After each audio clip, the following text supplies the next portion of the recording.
ওদিকে বেলাল হাবশী রাদিয়াল্লাহু তাআলা আনহু হাঁটে আর আকাশের দিকে তাকায়, আর দুই হাত মালিকের দিকে উঠাইয়া দু চোখের পানি ছাইরা করুণ সুরে ডাক দেয়, মালিক, গোলাম জাদা গোলাম তুমি আমাকে বানাইলা, নিচু বংশের তাও তুমি বানাইলা, শিক্ষার দিক থেকে বকালাম তাও তুমি বানাইলা, পয়সার দিকে নিচ্ছ তাও তুমি বানাইলা, জবান তোতলা তাও তুমি বানাইলা, চেহারা অসুন্দর তাও তুমি বানাইলা, সব করলা তুমি, আর তোমার হাবিবের মসজিদে মুয়াজ্জিনের বরকত থেকে মাহরুম হইলাম আমি। আমার মালিক বেলালের কান্দনে মালিকের হারে রহমতের দরিয়া জোশ বাইরে গেল। পরদিন ফজরে নতুন মুয়াজ্জিন যখন আজান দেয়, আল্লাহর হাবিব মসজিদে মেম্বারে বসা, সাহাবায়ে কেরাম উপস্থিত। আল্লাহর হাবিব বলেন, একটু অন্ধকার পরিষ্কার হবে, নামাজ আদায় করব। সময়ের পর সময় যায়, অন্ধকার পরিষ্কার হয় না। জিবরাইল সালাতু আসসালাম হাজির। আল্লাহর হাবিব বলেন, ভাই জিবরাইল, অন্ধকার কেন পরিষ্কার হয় না? জিবরাইল সালাতু আসসালাম বলেন, হে আল্লাহর রাসূল, আপনার মসজিদের মধ্যে আজকে কেন ফজরের আজান হয় না? ও ভাই জিবরাইল, কি বলো? আজকে তো অন্যান্য সময়ের চেয়ে আরো সুন্দর আজান হয়েছে। তখন আল্লাহ জিবরাইল সালাতু আসসালাম বলেন, হে আল্লাহর রাসূল, প্রতিদিন আপনার এই মসজিদের আজান মাওলার আরশ থেকে শোনা যায়। আহারে, ফেরেশতারা জবাব দেয়, কিন্তু আপনার মসজিদের আজান আজকে আমার মালিকের আরশে পৌঁছে না। বেলালকে ডাইকে নিয়ে এসে আজান দেওয়ার, অন্ধকার নালে পরিষ্কার হবে না, এই হলো বেলাল। তার সম্মান কেন? কোরআনুল কারীম অনুযায়ী নিজের জীবনকে গঠন করার কারণে। যেই আল্লাহর বান্দাবান্দি এই কোরআনুল কারীম অনুযায়ী তার নিজনকে গঠন করবে, তার নিজের জীবনকে, সেই মানুষটাও সমাজের ভিতরে সবচেয়ে সম্মানিত। আসতে বলে, যেই ঘরের মধ্যে কোরআনুল কারীম এর নিয়ম অনুযায়ী চলবে, ওই ঘরটাও কিন্তু সমস্ত ঘরের ভিতরে সম্মানিত। যেই সমাজটা কোরআনুল কারীম অনুযায়ী চলবে, ওই সমাজটাও সমস্ত সমাজের ভিতরে সম্মানিত। আর যেই দেশটা কোরআনুল কারীম অনুযায়ী চলবে, ওই দেশটাও তামাম দুনিয়ার সমস্ত দেশের ভিতরে সম্মানিত। আমি ভুল বলি নাই? আসতে বলে, এই কোরআনুল কারীম নাজিল হয়েছিল মুহাম্মাদুর রাসূলুল্লাহ সাল্লাল্লাহু আলাইহি ওয়াসাল্লাম। জানা আছে? অক্সফোর্ড বিশ্ববিদ্যালয় নাম শুনছেন? খ্রিস্টানরা প্রতিষ্ঠিত করছে অক্সফোর্ড বিশ্ববিদ্যালয়। তামাম দুনিয়ার ভিতরে উল্লেখযোগ্য দুনিয়ামুখী শিক্ষা প্রতিষ্ঠান অক্সফোর্ড বিশ্ববিদ্যালয় একটা। কথা বলে না? এই অক্সফোর্ড বিশ্ববিদ্যালয় যারা প্রতিষ্ঠিত করছে, তারা দুনিয়ার সৃষ্টির পরে 100 মনীষীর নাম তারা একটা বই আকারে লিপিবদ্ধ করছে। কত মনীষী? এই আমি গেছিলাম মদিনা শরীফ, আমাদের ডাক্তার ইঞ্জিনিয়ার আব্দুল হাই সাহেব, ডাক্তার না, ইঞ্জিনিয়ার আব্দুল হাই সাহেব, সে আমাকে বলতেছে, হুজুর, সে থাকে মদিনা শরীফ, আমার বাড়িতে হুজুর একটু বেড়াইয়ে যাওয়া লাগবে, মানে আপনি আসছেন, আমাদের বাড়িতে বেড়াইতে যেতে হবে। তা ঠিক আছে যাবো। গেলাম ইঞ্জিনিয়ার সাহেবের বাসায়। যাওয়ার পরে ওই বইটা আমার সামনে নিয়ে আসে বলতে, হুজুর বইটার নাম দেখেন তো কি? আমি বললাম যে বইটার নাম তো দ্য 100। বেশ, বলে হুজুর বইটা একটু উল্টে দেখেন তো, এই প্রথম নামটা কার? লেখছে কারা? বলেন বিজাতিরা, দুনিয়া সৃষ্টির পরে। সেই প্রথম নামটা দেখি, তার নাম হলো মুহাম্মাদুর রাসূলুল্লাহ সাল্লাল্লাহু আলাইহি ওয়াসাল্লাম। যখন নাকি আল্লাহ রসুলের নাম প্রথম নিয়ে আসছে, তখন ওদের জাতিরা বলতেছিল যে মনীষীর নাম আপনারা 100 নিয়ে আসেন, ঠিক আছে, তাইলে মুহাম্মদ রাসূলুল্লাহ সাল্লাল্লাহু আলাইহি ওয়াসাল্লাম তো অন্য ধর্মের নবী, তাইলে আপনারা তার নাম একটু নিচে রাইখা আমাদের একটু আগে পরে আনা যায় না? তখন তারা বলছিল যে ঠিক আছে তোমার প্রস্তাবটা তো ভালো, আমরা চেষ্টা কম করি নাই, কিন্তু তামাম দুনিয়া আমরা তালাশ করলাম, হন্য হয়ে তন্ন তন্ন করে তালাশ করার পরে এই নামের গুণের মানুষ দ্বিতীয় আমরা পাই না, আর পাই না। এখন কার নামটা আনবো? তারাও তালাশ করে পায় না। এখনো অক্সফোর্ড বিশ্ববিদ্যালয়ের মূল ফটকের মধ্যে এখনো পরিষ্কারভাবে লেখা, সর্বযুগের সর্বশ্রেষ্ঠ আইন প্রণেতা, তার নাম হলো মুহাম্মদুর রাসূলুল্লাহ সাল্লাল্লাহু আলাইহি ওয়াসাল্লাম। আমরা লেখছি না বেজাতিরা? আসতে বলে হ্যাঁ। আল্লাহ রাসূল সাল্লাল্লাহু আলাইহি ওয়াসাল্লাম সম্পর্কে আয়েশা সিদ্দিকা রাদিয়াল্লাহু তাআলা আনহা, তাকে একজন জিজ্ঞাসা করেন আল্লাহর রাসূলের চরিত্র কি ছিল? তখন তিনি তাকে ধমক দিয়া বলেন, তুমি কি কুরআনুল কারীম পড়ো নাই? তুমি কি কুরআনুল কারীম পড়ো নাই? বলে পড়ছি তো, কুরআনুল কারীম পড়ছি তো। কলে খুলুকুহুল কুরআন, হুবাহু 30 পারা কুরআনুল কারীমই হলো আল্লাহর রাসূলের চরিত্র। সুবহানাল্লাহ। আল্লাহর বান্দারা, তাইলে যদি আপনি দুনিয়াতে শান্তিতে থাকতে চান, সম্মানিত হতে চান, ঘরকে যদি সুন্দর পরিবেশ তৈরি করতে চান, সমাজ রাষ্ট্রকে যদি সুন্দর পরিবেশ তৈরি করতে চান, মানুষের ভিতরে যে সম্মানিত হতে চান, তাইলে আপনার কুরআনুল কারীম অনুযায়ী নিজের জীবনকে গঠন করতে হবে। আসতে বলে কি লোকমান হাকিমের নাম শুনছেন? কথা কয় না। লোকটা আসলে না কালো, লোকটা কি কয়েকজন কালোর ভিতরে একজন লোকমান হাকিম, কথা বলা। আর একজন কালোর মধ্যে বেলাল হাবশী রাদিয়াল্লাহু তাআলা আনহু, নাম শুনছেন? বেলাল হাবশী রাদিয়াল্লাহু তাআলা কে? বলে তার আব্বাও ছিল গোলাম। বলে তিনিও কিন্তু গোলাম, গোলামের ছেলে গোলাম। ওদিকে বংশের দিক থেকে একেবারে নিচু। আপনার এলাকায় বংশের তো সাংঘাতিক পাওয়ার, চৌধুরী, তালুকদার। আমার নানা তো আবার নানা বাড়ি কিন্তু তালুকদার বাড়ি, জানেন তো? এই যে দেউলে তালুকদার বাড়ি, এই আমি কিন্তু এই মাটিরই সন্তান, তালুকদার, এই বরমেয়া, ঠিক না? বেলাল হাবশী রাদিয়াল্লাহু তাআলা আনহু, তার বংশে ছিল হাবস বংশের লোক। হাবস বংশ হইল একেবারে নিচু বংশ, চেহারার দিক থেকে একেবারে কালো। যারা কালো মানুষ দেখছেন, কোন ঢকপা সুরাত তেমন নাই।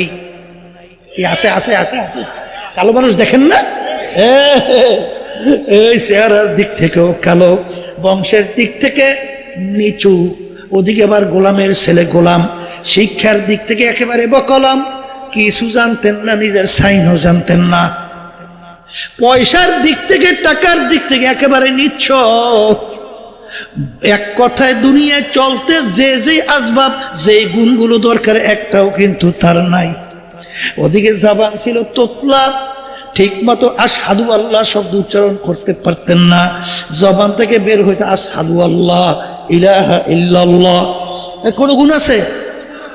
আসতে বলে কোন গুণ আছে? কোন গুণ আছে? কোন গুণ আছে?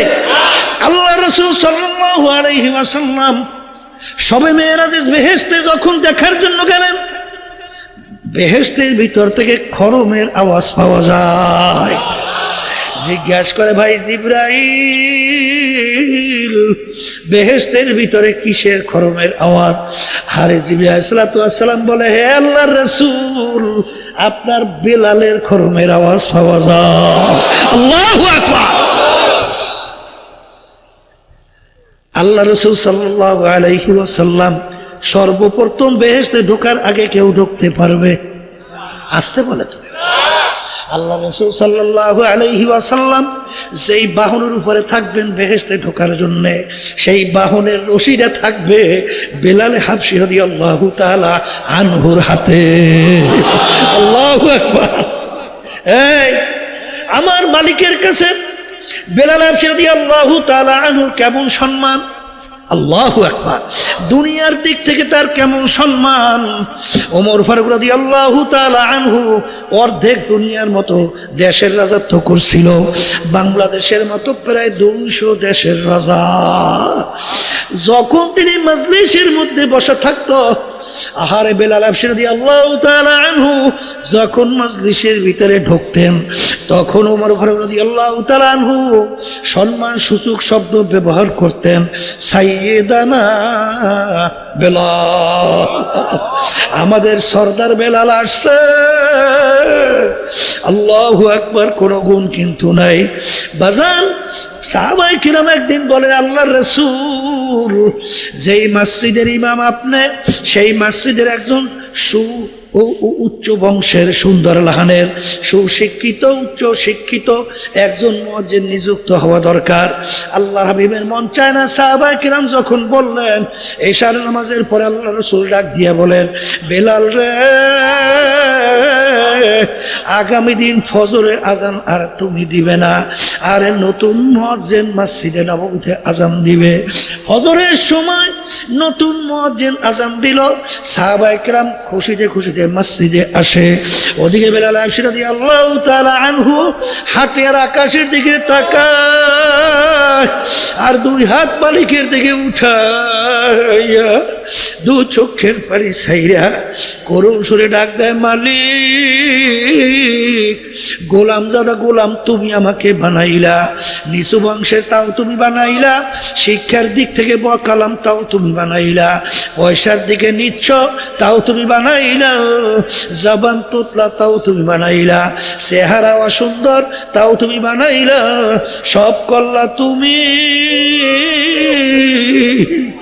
আর তোমার হাবিবের মসজিদে মুয়াজ্জিনের বরকত থেকে মাহরুম হইলাম আমি।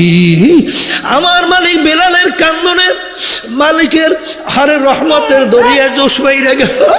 পরদিন ফজরে নতুন মুয়াজ্জিন যখন আজান দেয়, আল্লাহর হাবিব মসজিদে মেম্বারে বসা, সাহাবায়ে কেরাম উপস্থিত। আল্লাহর হাবিব বলেন, একটু অন্ধকার পরিষ্কার হবে, নামাজ আদায় করব। সময়ের পর সময় যায়, অন্ধকার পরিষ্কার হয় না। জিবরাইল আলাইহিস সালাতু ওয়াস সালাম হাজির। আল্লাহর হাবিব বলেন, ভাই জিবরাইল, অন্ধকার কেন পরিষ্কার হয় না? জিবরাইল আলাইহিস সালাতু ওয়াস সালাম বলেন, হে আল্লাহর রাসূল, আপনার মসজিদের মধ্যে আজকে কেন ফজরের আজান হয় না? ও ভাই জিবরাইল, কি বলো? আজকে তো অন্যান্য সময় আরো সুন্দর আজান হয়েছে। তখন আল্লাহ জিবরাইল আলাইহিস সালাতু ওয়াস সালাম বলেন, হে আল্লাহর রাসূল, প্রতিদিন আপনার এই মসজিদের আজান মাওলার আরশ থেকে শোনা যায়। আহারে, ফেরেশতারা জবাব দেয়, কিন্তু আপনার মসজিদের আজান আজকে আমার মালিকের আরশে পৌঁছে না। বেলালকে ডাইকে নিয়ে এসে আজান দেওয়ার, অন্ধকার নালে পরিষ্কার হবে না, এই হলো বেলাল। তার সম্মান কেন? কুরআনুল কারীম অনুযায়ী নিজের জীবনকে গঠন করার কারণে। জোরে বলে কথা, ঠিক না ব্যাঠি? বড় মেয়ারা, বড় বংশে, ধনী, সম্পদের মালিক, ক্ষমতা সম্পন্নরা কি করতেছে? দুনিয়া চক্ষু খোলা পরীক্ষার হল। ডাকাইতের দলের সর্দার। কোন সর্দার? পাওয়ার কত ওরে পাওয়ার। দলীয় লোক কোনো অন্যায় করলে অনেক সময় গুলি করেও মারে না। পাওয়ার কি? ওর মাতো করে সর্দারি কতক্ষ পুলিশের হাতে অ্যারেস্ট হওয়ার আগ পর্যন্ত। পুলিশের হাতে অ্যারেস্ট হওয়ার সঙ্গে সঙ্গে যখন বুট জুতা দিয়ে লাইতে আর পারায়, হাড্ডি গুডি ভাঙ্গে, কোথায় যায় আর সারগিরি, কোথায় যায় আর সর্দারগিরি, কিছু থাকে?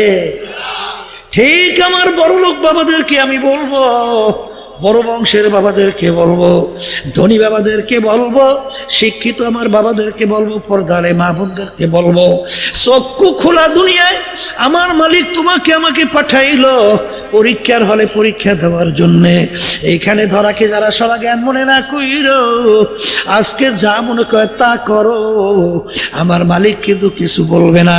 কিন্তু অপেক্ষায় থাকো, যখন আজরাইল আলাইহিস সালাতু ওয়াস সালাম যখন থাবা দিয়া বসবে, কোথায় যাবে তোমার বর্মেয়াগিরি, কোথায় যাবে টাকার গরম, কোথায় যাবে তোমার সৌন্দর্যের গরম, কোথায় যাবে তোমার দল দলের নেতা নেত্রীর গরম।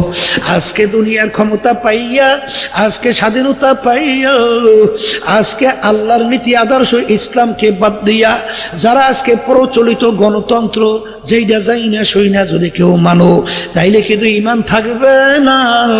এই প্রচলিত গণতন্ত্রের প্রবক্তা প্রাক্তন প্রেসিডেন্ট আমেরিকার আব্রাহাম লিঙ্কন, তিনি বলছিলেন government of the people, by the people, for the people.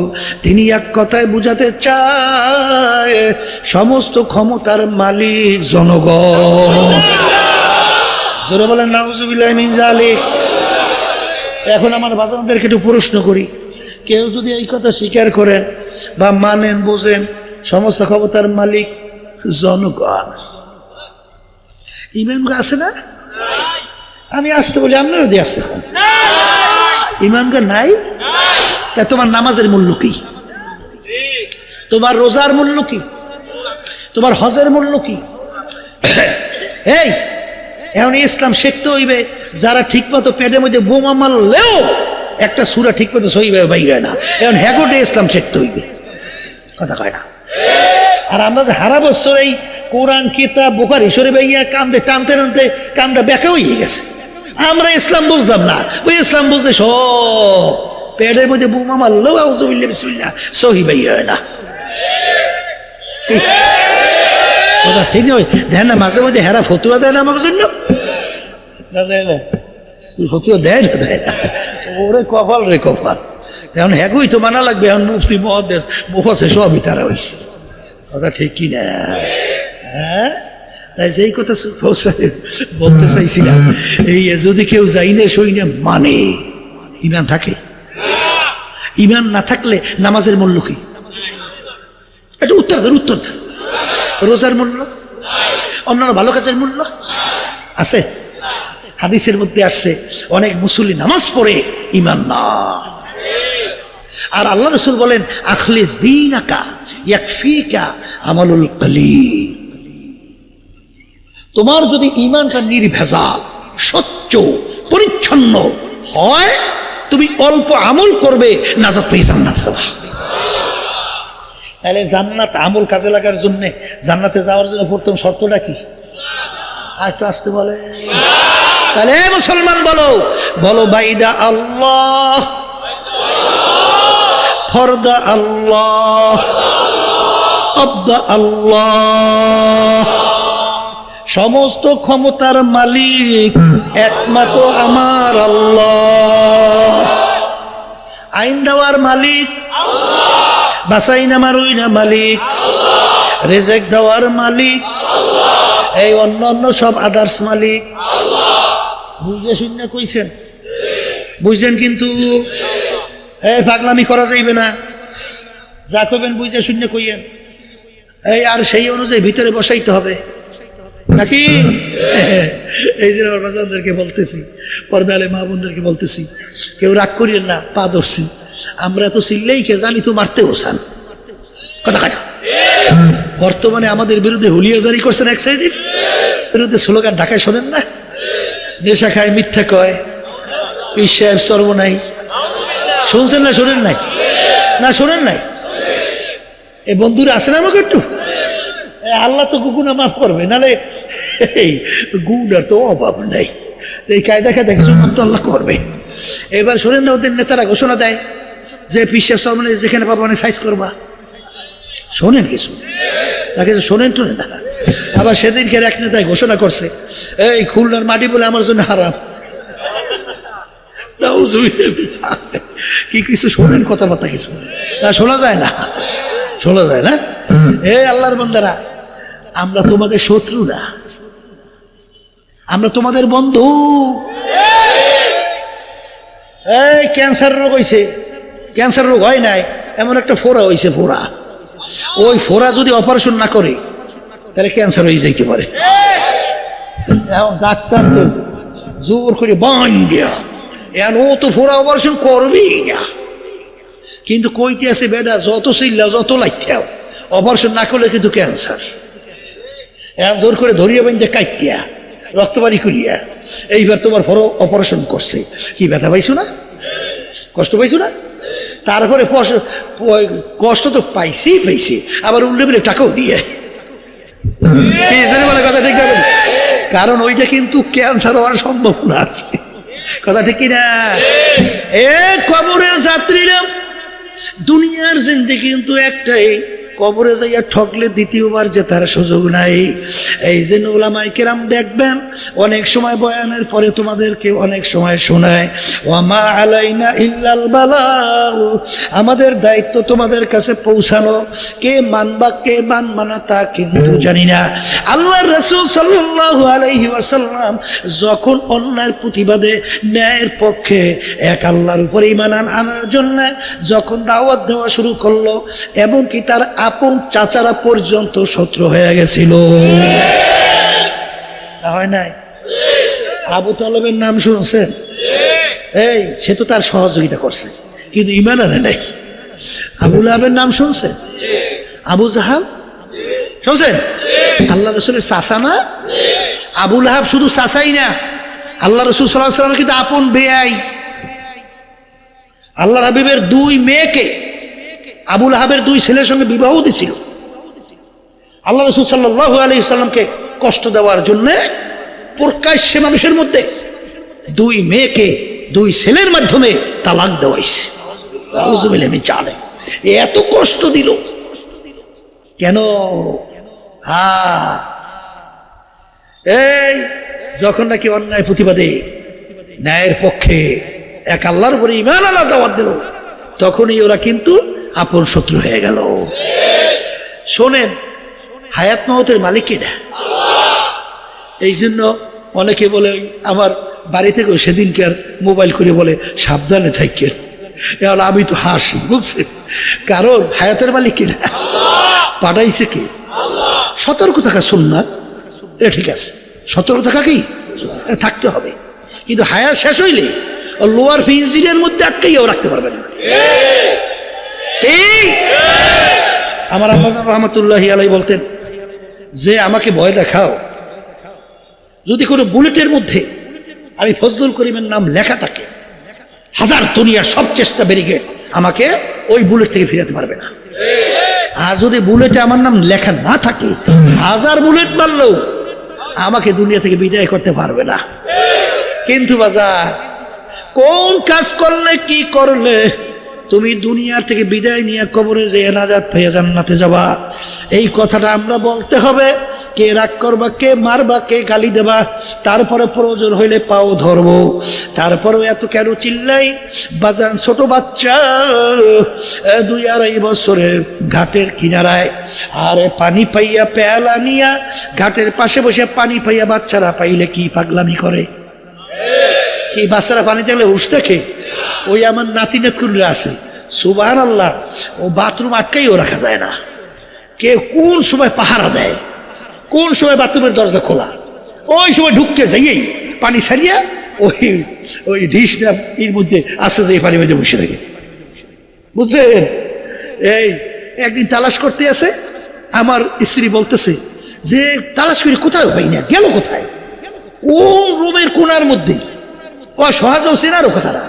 এই তালাশ করে এই বাথরুম খোলা দরজা বাড়ি করছে। এরপরে যাই দেয় বাথরুমের মধ্যে ঠিকই পানি ছেড়ে খেলতে আস।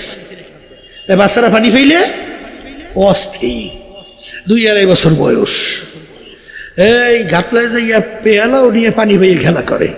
ঘাটলায় আর কোনো মানুষ নাই, এখন বাচ্চা খেলা পাইয়া খিলখিল করে হাসে না? ও তো হাসতেছে পানি খেলা পাইয়া।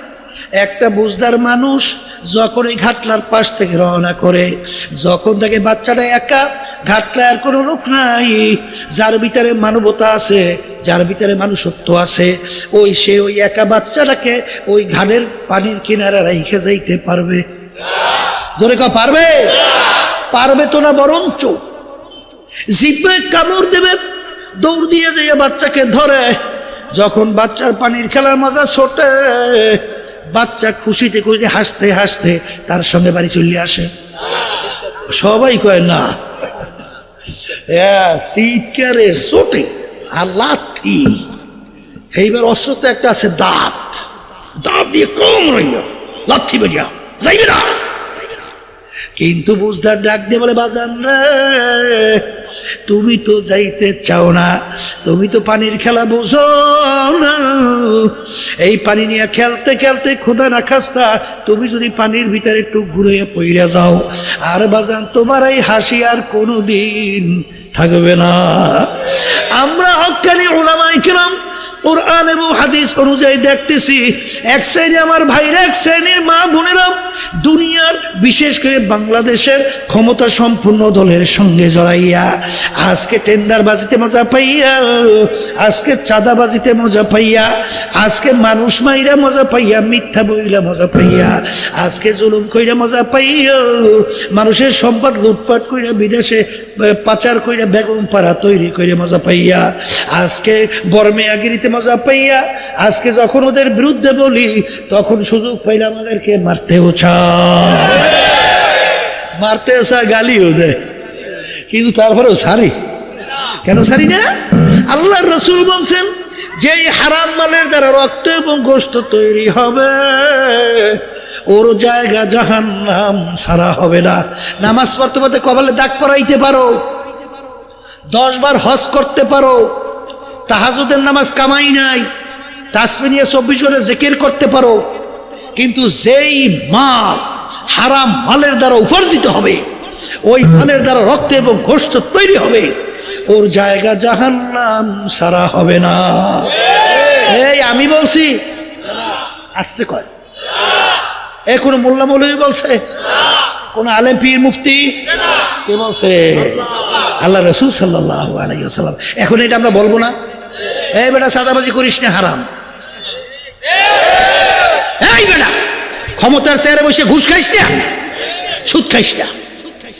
ক্ষমতার চেয়ারে বসে দেখেন নাই গত সরকারের সময় ভূমি মন্ত্রী ওই চেয়ারে বৈশা 3টা দেশের মধ্যে 620টার মতো বাড়ির সন্ধান পাওয়া গেছে।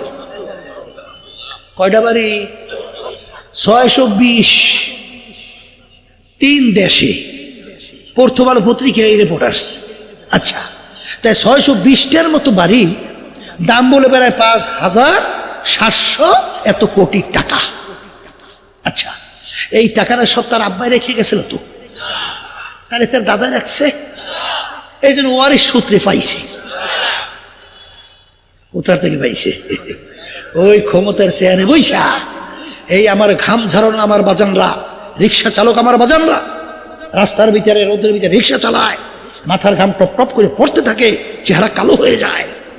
এই রিক্সার উপরে একটা ভ্যাট ট্যাক্সের টাকা সরকারি ফান্ডে জমা হয়, আর এই টাকা লুটপাট করে আর বিদেশে বেগম পাড়া তৈরি করে।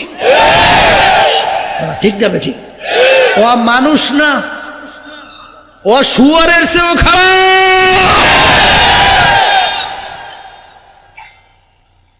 আর এই সাদাবাজদের, এই শুয়ারদের সহযোগিতা করবা, চোরের সহযোগিতা করলে আপনার দেশে আর কয় কি? আসতে কয়। হ্যাঁ, আমি বলি নাই, আমার মালিক বলছে, শুনেই রেখে যে কি মানবা জানি না, ওয়া তাআওয়ানু আলাল বিররি ওয়াত তাকওয়া ওয়ালা তাআওয়ানু আলাল ইসমি ওয়াল উদওয়ান। তোমরা ভালো কাজের সহযোগিতায় থাকো, খারাপ কাজের বিরোধিতায় থাকো। তাহলে সাদাবাজি, টেন্ডারবাজি, ঘাট দখল, স্টেশন দখল, এই বিভিন্ন কায়দায় কায়দায় কায়দায় জমি দখল, অমুক তমুক মানুষকে কষ্ট দেওয়া, মিথ্যা বলা, জুলুম করা, খুন করা, মিথ্যা কেসের মাধ্যমে লক্ষ লক্ষ মানুষের সংসারকে বিলীন করা, সবই তো ভালো কাজ। হ্যাঁ, সব ভালো কাজ। তাইলে এরা এই কাম যারা করে তাদের সহযোগিতা যদি করো, তাইলে কিন্তু ওই অংশ তোমার আমল নামায় জমা। আমি বলছি না আল্লাহ বলছে? এখন আমার অনেকে রাগ হয়েছে না, একটু কম রাগ হয়েছে, একটু বেশি বেশি রাগন, একটু বেশি বেশি রাগন। কম রাগ হইলে হয় না, একটু বেশি বেশি রাগন। আরো শোনাই রেখে যাই, ইয়াউমা নাদউ কুল্লা উনাসিন বিইমামিহিম। আমার মালিক বলেন কিয়ামতের ময়দান আমার মালিক প্রত্যেকটা মানুষকে তার দলের নেতা নেত্রীর সঙ্গে ডাকবে। একে আয়াত শুনাইছি না কি শুনাইছি? কোনো ভুল আছে ব্যাখ্যা অর্থ? নাই নাই। এখানে কি দুই একজন না সব? তাহলে প্রত্যেকটা মানুষকে আমার মালিক তার দলের নেতা নেত্রীর সঙ্গে ডাকবে। তাই কি আমার আল্লাহ বলবেন তোর নেতা নেত্রী যেদিকে যায় ওদের পিছনে পিছনে সেই রাস্তা ধর, এবং তোর নেতা নেত্রী যেখানে জায়গা তোরও সেখানে জায়গা। আমিন আল্লাহ। একটু রাগন না আমার উপরে, আমার উপরে রাগ হইও না আলবাজানরা, আল্লাহর উপরে পারলে রাগ হইয়ে দেখাও কত দূর পারো।